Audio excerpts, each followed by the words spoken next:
It's us. Were the people in Egypt considered barber? And the answer is yes. And at that time, were they licensing? The answer was no.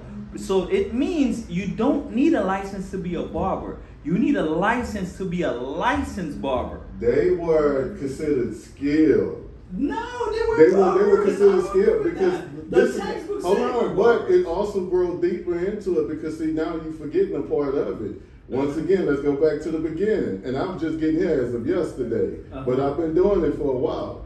You leaving out the use of them as barber surgeons and all that other stuff. So therefore, that's what separates you from the average hair cutter and being a licensed barber. Because still in today's present time, just like most people ain't really paying attention, there are shortages of nurses here in Texas. If things get any worse, then guess what barbers will be able to do? They'll be able to be still implemented and go into surgical rooms. So you telling me you would just take anybody off the street into a surgical room with you? No. That's what you telling me though. No, but listen, if let's say I'm living in a third world country, I'm performing surgery without a license, right? I'm still considered a surgeon. I'm not a licensed surgeon. To over there, today's standards and their merits, yeah. But in today's society, in today's world, no. But even in the US, if you're performing surgery illegally, you're still a surgeon. You're just not a licensed surgeon. If you're doing the duty of, you consider that, but you might not be licensed. Right, but with today's laws. So never heard if somebody come out of jail and they never had any form of licensing, they cutting hair. No one on this planet is gonna say this person is not a barber. They're gonna call that person a barber, hands down. Only if he presents himself as a barber. No, even if he say he doesn't have a license. I understand that, but that's perception. And that's why you're here, because you're not trying to give nobody no false perception. You're here to protect yourself and the public. And that's the other thing that creates being a barber. Now, being just a skilled cutter anywhere, you educated somewhat on what you're doing, but you don't have all the indications and all the education that goes with it. In the beginning, all of us touch on things that we like and that we want to grow into. But until you fully educate yourself and make yourself knowledgeable, or even get certified in it, you can't call yourself but listen, that. I'll make it easier to understand. What do you call a person who teach? A teacher. But you agree that teachers need to get a license to teach. But you just agree that if you teach, you're a teacher. So technically, if you're performing the duty of a teacher, you are a teacher. Now, if you don't have the license, you're not licensed. It just depends. But it doesn't mean you're not a teacher. If you teach, you're a teacher. It depends on what level that you're teaching on. You see what I'm saying? Because every level doesn't require a certification. But so here's a question for you. Tomorrow, the state comes up with a new regulation. They say everybody with a barbering license, you need to get a bachelor. If you don't have a bachelor, your barbering license is void.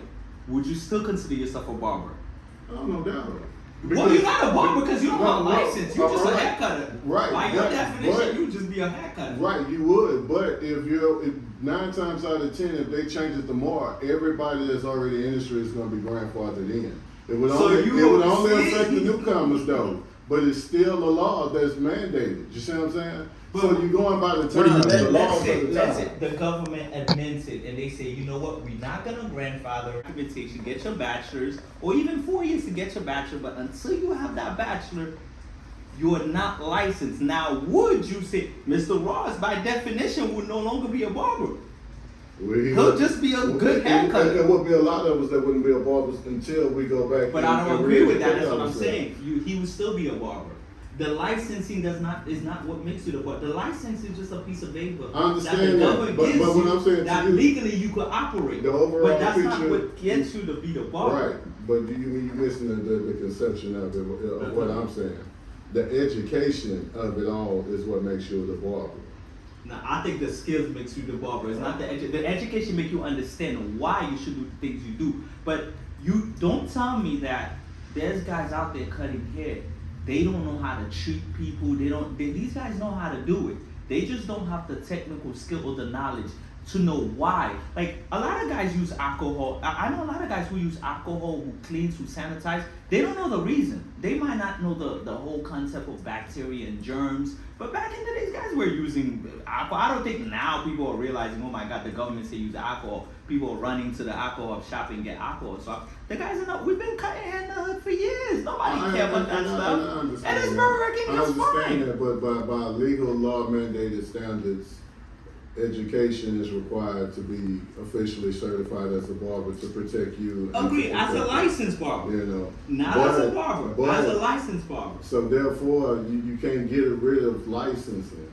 Because if you do, then you're going to have... I'm not saying get rid of licensing. No, I'm just saying, well, what he was touching on, you know, I'm just kind of going back over what the gentleman was implementing on the TV screen. A conversation, they may be going through something, you know.